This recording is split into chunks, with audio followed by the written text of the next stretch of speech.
নমস্কার সমস্ত শ্রোতা বন্ধুকে আমার প্রচেষ্টায় স্বাগত। আজ নিয়ে এসেছি বিভূতিভূষণ বন্দ্যোপাধ্যায়ের লেখা বেনিয়ম।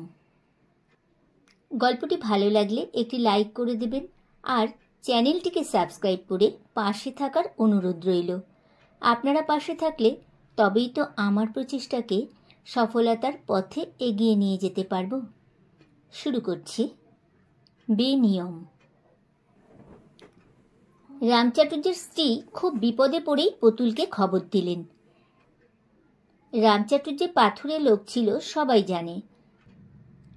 প্রতুলের যখন 18-19 বছর বয়স, তখন সে এই সংসারে এসেছিল রামচাটুর্যের বাসের কন্ডাক্টর হিসেবে। 2 বছর পরে কি কারণে তার জবাব হয়ে যায়, সেই আজ 5-6 বছর আগেকার কথা। আজ 3 বছর হলো রামচাটুর্য নিউমোনিয়া রোগে মারা গিয়েছেন। 2খানা বাস চলছিল, চাকদা থেকে রানাঘাট হয়ে শান্তিপুর। মাসে 1000 খানেক টাকা আয় ছিল 2খানা বাসে। রামচাটুর্যের মৃত্যুর পর তা এসে দাঁড়ালো 200 টাকায়। একখানা বাসের ইঞ্জিনে নাকি কি গোলমাল, 1000 টাকা দরকার তা সারাতে। বর্তমানে 2খানা বাসই বন্ধ। সময় পেয়ে নানা আত্মীয় বন্ধু এসে জুটেছে। তারা সবাই হিতাকাঙ্ক্ষী। নানা রকম সৎ পরামর্শের চাপে রামচাটুর্যের স্ত্রীর রাতে ঘুম বন্ধ হবার উপক্রম হয়েছে। প্রত্যেকে কিছু না কিছু বাগিয়ে নেবার চেষ্টায় আছে। ইতিমধ্যে বাস বন্ধ হয়ে গিয়েছে, হাতের টাকাও অর্ধেকের ওপর গিয়েছে। কেউ মেয়ে বিয়ে দেওয়ার জন্য 1 মাসের করারে টাকা নিয়ে বেমালুম গা ঢাকা দিয়েছে। কেউ বা ব্যবসার জন্য টাকা নিয়ে আজও গিয়েছে, কালও গিয়েছে। আর 2-5 টাকা যে কত গিয়েছে তার লেখাজোখা নেই। ওবেলা দিয়ে যাব, কাল বিকেলে দিয়ে যাব ভাই, এই ধরনের সব করার।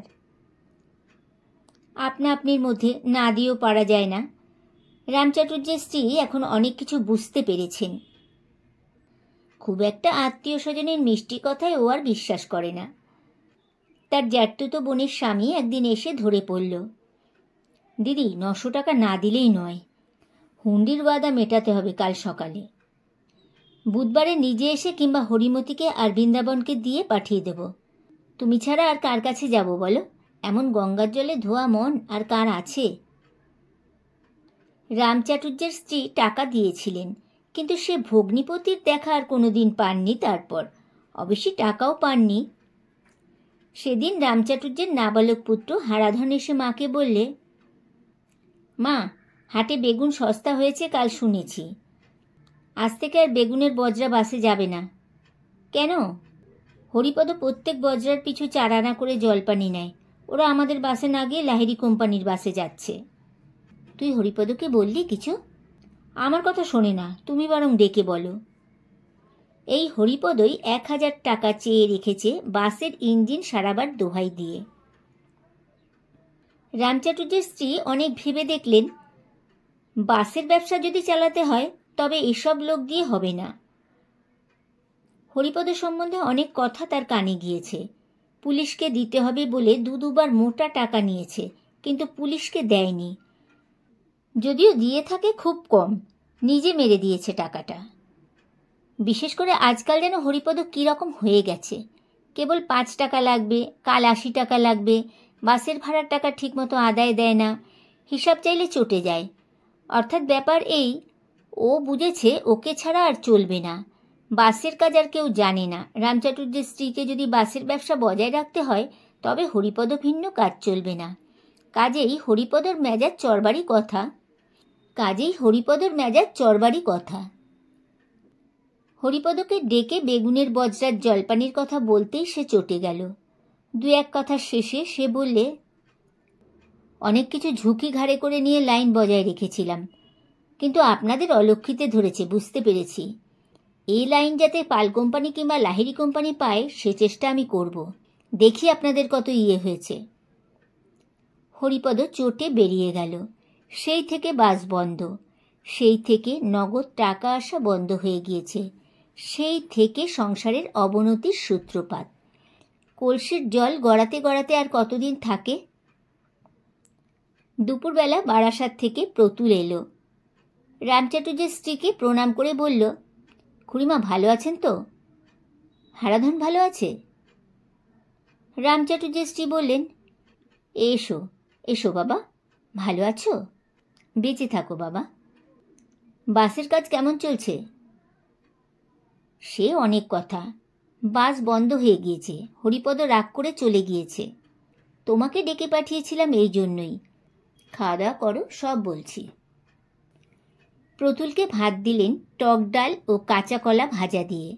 অসময়ে আর কিছু ছিল না ঘরে। খেয়ে দিয়ে উঠে প্রতুল বিশ্রাম করলে। তারপর উত্তরের বারান্দায় বসে রামচাটুর্যের স্ত্রীর মুখে হরিপদর কীর্তিকলাপ সব শুনলে। হারাধন এসে বললে, প্রতুলদা আমাদের এখানে থাকবে তো? তাই তো ভাবছি, তোমাকে ছাড়ছি নে। বেশ, কাকিমা বললে কি না থেকে পারি? মা সেজন্যই তো তোমায় আনলে, তুমি ছাড়া আর চলবে না। হরিপদ তো আমার কথা একেবারেই শোনে না, মার কথাও শোনে না, যা ইচ্ছে তাই করতো আজকাল। আমাকে বললে 10টা টাকা দাও, চামড়ার ব্যাগ সারাতে হবে। দিলাম, এখন দেখি যেমন ব্যাগ তেমনিই আছে, গেল টাকাটা।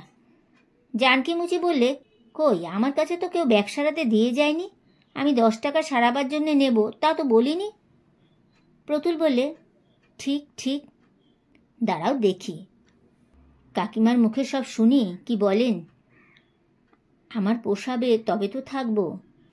বারাসাতে আমি বসে বসে শুধু টাইম কিপারি করি, 8 ঘন্টার কাজ, মধ্যে 1 ঘন্টা টিফিন, 50 টাকা মাইনে।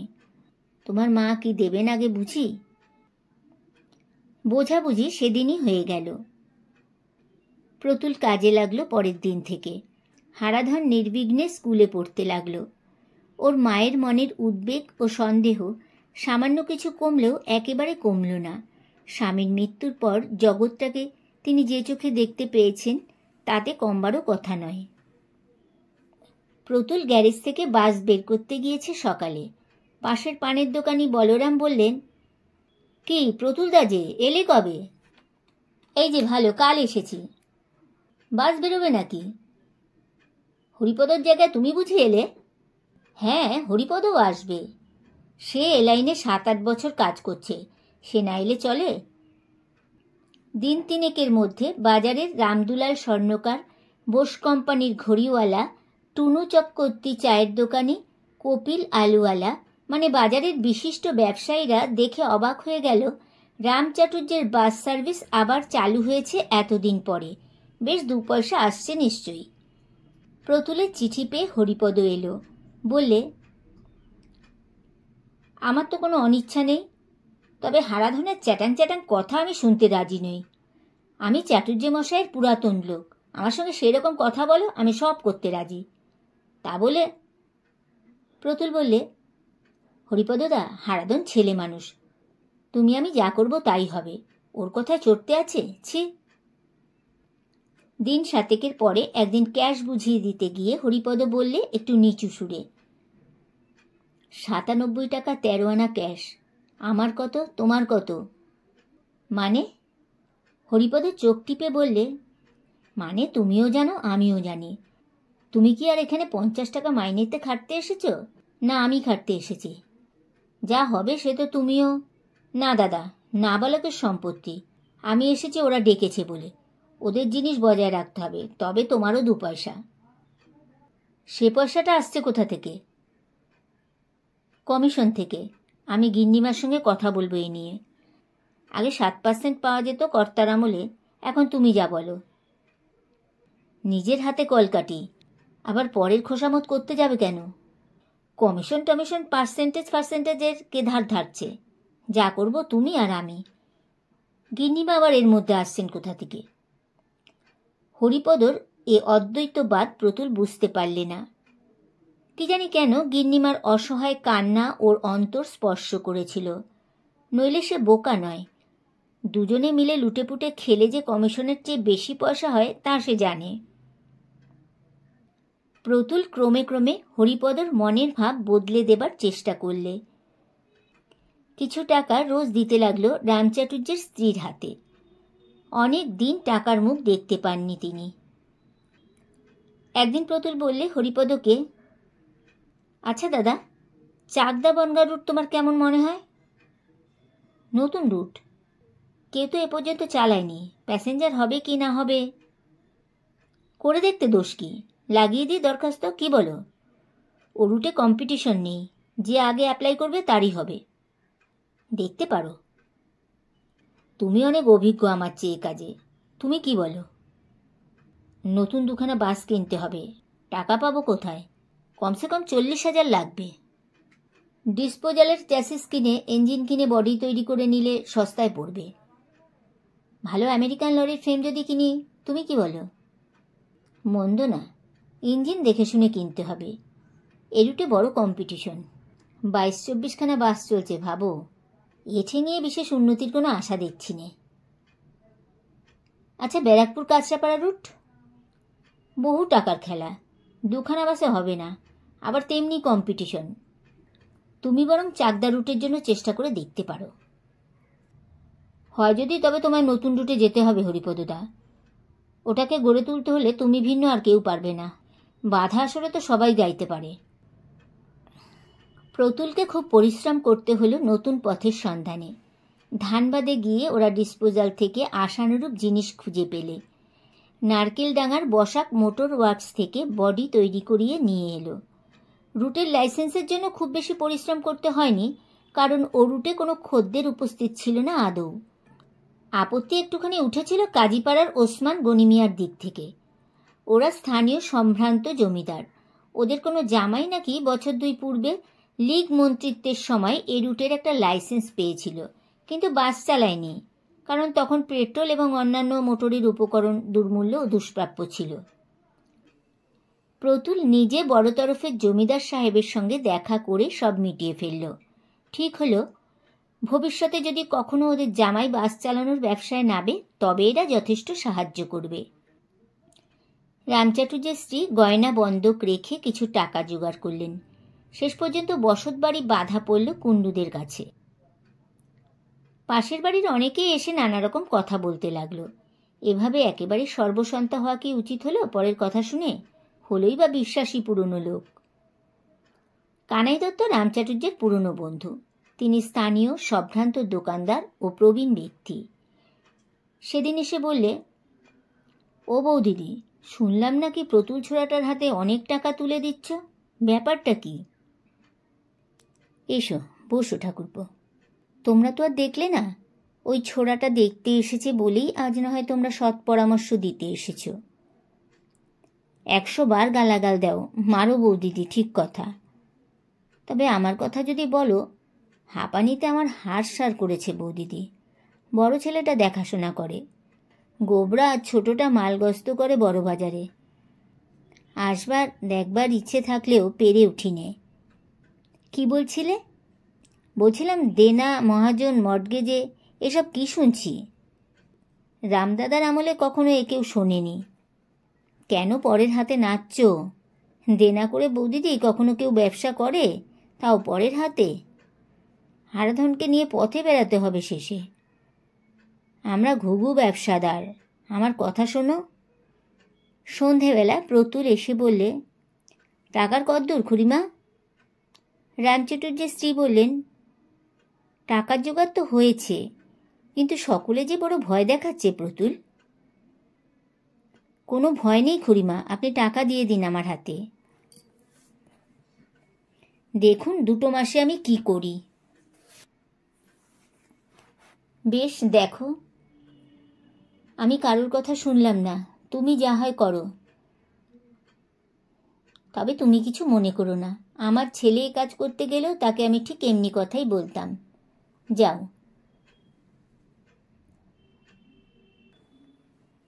মা মনসার পুজো দেব ভবানী চকের বাজারে, মুখ তুলে চান যদি। একটা ভালো দিন দেখে সত্যনারায়ণের পুজো দিন খুড়িমা, সেদিন থেকেই কাজ আরম্ভ করব। দত্তব্রুকে নেমন্তন্ন করবেন। সত্যনারায়ণের সিন্নিতে গ্রাম শুদ্ধ লোকে রামচাটুর্যের বাড়ি 2খানা লুচি, নানা রকম কাটা ফল, কাঁচা সিন্নি, সন্দেশ ও রসগোল্লা খেয়ে গেল। কেউ বললে গিন্নিমার মন খুব ভালো, কেউ বললে পরের হাতে খেলছে, এইবার পথে বসবে আর কি। নতুন বাসের লাইন খুলল।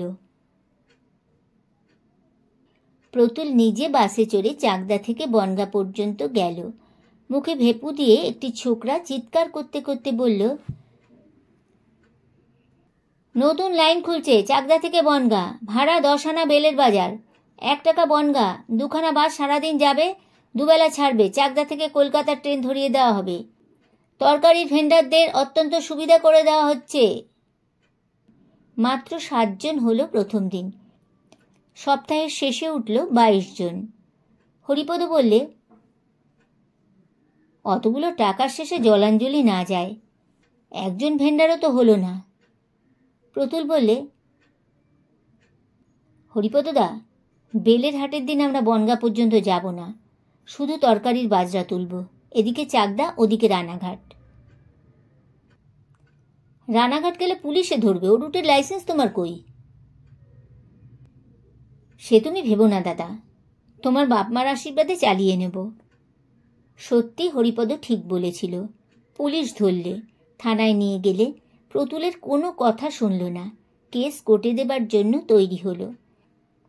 ওদের দুজনকে এক রাত্রি থানার হাজতে বাস করতে হলো। প্রতুল রাতে ঘুম ভেঙে উঠে বলল, বড্ড মশা হরিপদদা। তোমার কথা শুনে একই নাকাল আমার, জীবনে কখনো হাজতবাস করিনি। বিনা লাইসেন্সে গাড়ি চালিয়েছি, তা হাজতবাস করতে হবে কেন? আমরা চুরি করিনি তো। সে তুমি বোঝো, তুমি এত জানো, এত বোঝো, তাহলে নিশ্চয়ই এটাও জানো। কাল সকালে দেখব। আমাকে ওভারটাইমের মায়না দিতে হবে হাজতবাসের জন্য, তা বলে দিচ্ছি। তোমাদের গাড়িতে খাটতে বলে চোরের মতো হাজতবাস করতে আসিনি, তা বলে দিচ্ছি। নিও, দেব, এই বিপদ থেকে উদ্ধার পাই আগে, মশাই খেয়ে ফেলে দিলে। বুদ্ধি তোমার বড্ড সরু কি না, 100 বার বলিনি। পরদিন সকালে প্রতুল অনেক কৌশলে পুলিশের হাত থেকে রেহাই পেয়ে এলো। খরচ বাদে নগদ 40 টাকা লাভ এই একদিনে। সেই থেকে প্রতি হাটবারে রানাঘাট যাতায়াত করে প্রতুল বাস নিয়ে। পুলিশের কলকাঠিতে সব দিক ঠান্ডা আছে, ওদের হাজতবাস আর করতে হয় না। আর একটা গোলমাল খুব শিগগিরই বাঁধল, সেটা খুব মারাত্মক রকমের গোলমাল। মাস 2 পরে যখন 40 জন গড়ে যাত্রী হচ্ছে, মালপত্রও ভালো হচ্ছে, সেই সময় একদিন হরিপদ বললে, প্রতুলদা, এই রাস্তায় বাস চলবে না, লজ্জার রাস্তা, টায়ার কতবার বদলাবে? ইঞ্জিন খুব ভালো, তাই আমেরিকান ইঞ্জিন, কিন্তু এ ধাক্কা কতদিন সইবে? বর্ষা পড়ে গিয়েছে, একবার দেখে এসো একদিন। প্রতুল একদিন নিজের চোখে দেখতে গেল। বাপ্পা, এই রাস্তার অবস্থা! ওর চোখ কপালে উঠল আর কি। কে জানতো বর্ষার সময় রাস্তা এমন হবে? এখানে গর্ত, ওখানে এঁকে বেঁকে চালাতে গিয়ে হরিপদ একদিন গাছের গায়ে গাড়ি শুদ্ধ মারলে তাল। বনেট বেঁকে দুমড়ে গেল, কার্বুরেটরের ভীষণ ক্ষতি হলো, হরিপদর বাঁ হাতখানা জখম হলো। আরও মুশকিল, বোঝাই গাড়ি। সেদিন ছিল বেলের হাট, পটল ও বেগুনের বাজরা ছিল 20টা। গরুর গাড়িতে রানাঘাট নিয়ে যাওয়ার খরচ 22 টাকা দিতে হলো। টিকিট সব ফেরত দিতে হলো। হরিপদকে মিশন হাসপাতালে নিয়ে যেতে হলো। সব শুদ্ধ 109 টাকা লোকসান এদিকে, বোনেট ও কার্বুরেটরের প্রশ্ন বাদ দিয়ে 200-250 টাকা সব শুদ্ধ। রামচাটুজের স্ত্রী সব শুনে বললেন, আমার সময় খারাপ পড়েছে, তোমাদের কোনো দোষ নেই প্রতুল। নইলে হরিপদই বা গাছের গায়ে তাল মারতে যাবে কেন? সে তো পুরনো ড্রাইভার, রাস্তা খারাপ আগে দেখেনি কেন?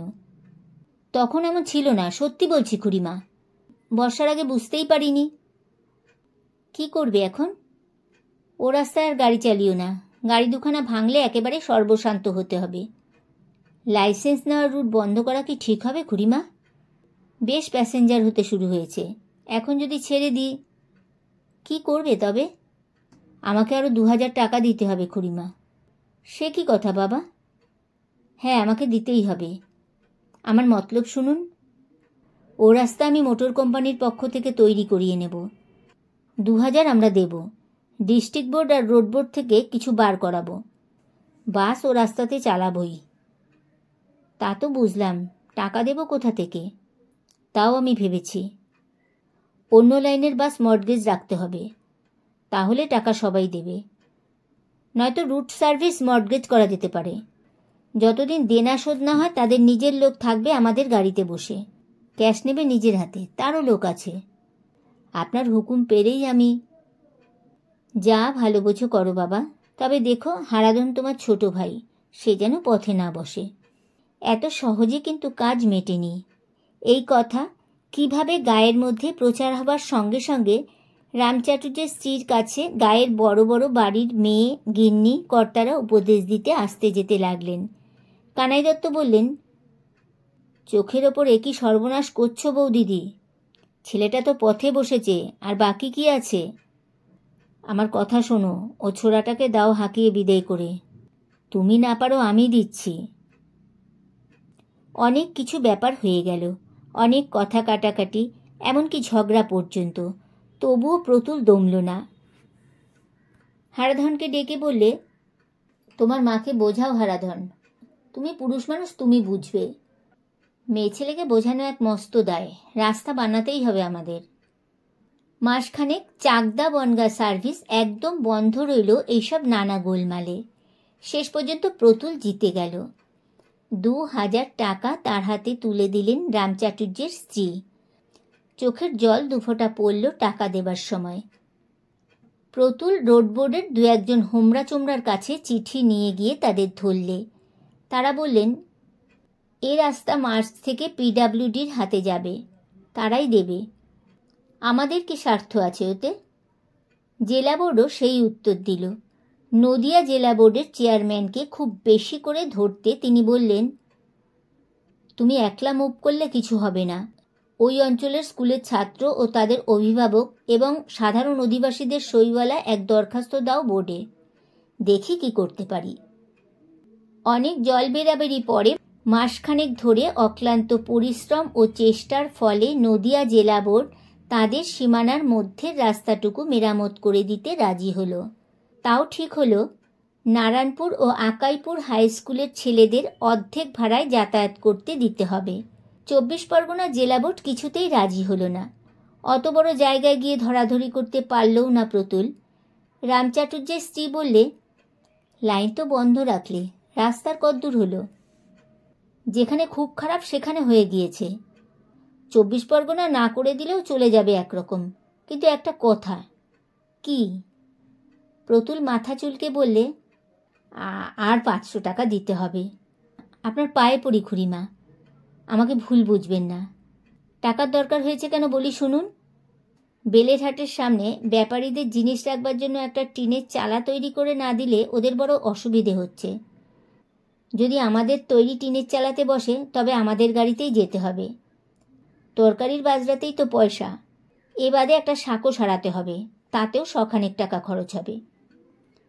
রামচাটুর্যের স্ত্রী ক্ষয়ে বন্ধনে বিপদে পড়েছেন বিবেচনা করলেন। এ টাকা না দিলেও চলবে না, আগের অতগুলি টাকা জলাঞ্জলি যায়, তাহলে দিতেই হবে। এ কি মুশকিলের কথা। প্রতুল কেবলই বলে টাকা দাও, ওকে এনে কি শেষ পর্যন্ত ভুল করেই বসলেন? কানাই দত্ত কি তাহলে ঠিক কথাই বলেছিলেন? শেষ পর্যন্ত টাকা দিতে হলো রামচাটুর্যের স্ত্রীকে। বড় কষ্টেই এ টাকা তিনি দিলেন। সোনাদানা ঘরে আর এক কুচোও রইল না। 2 মাস ধরে বহু চেষ্টার পর লাইন খুলল।